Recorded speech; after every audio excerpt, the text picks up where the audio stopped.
News 36 Chhattisgarh के आवाज में मैं अपन के संग में गंगोत्री। खबर छत्तीसा में आगू बढ़बो।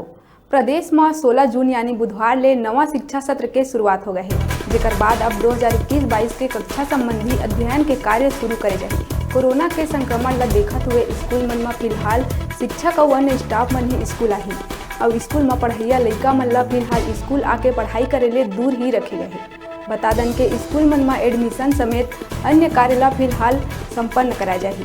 जब तक कोरोना संक्रमण सामान्य स्थिति में नहीं आ जाही तब तक छात्र मन बर स्कूल बंद रखे जाही। नवा शिक्षा सत्र में छात्र मन ला नवा यूनिफॉर्म और पुस्तक बांटे जाही, जबकि वनांचल क्षेत्र में मोहल्ला कक्षा में लइका मन के पढ़ाई कराए जाए के सुझाव दिए गए। यदि पढ़ाई के बात करन तो फिलहाल स्कूली छात्र मन के पढ़ाई स्मार्ट ऑनलाइन क्लास या मोहल्ला क्लास ले कराए जाना नजर आथे।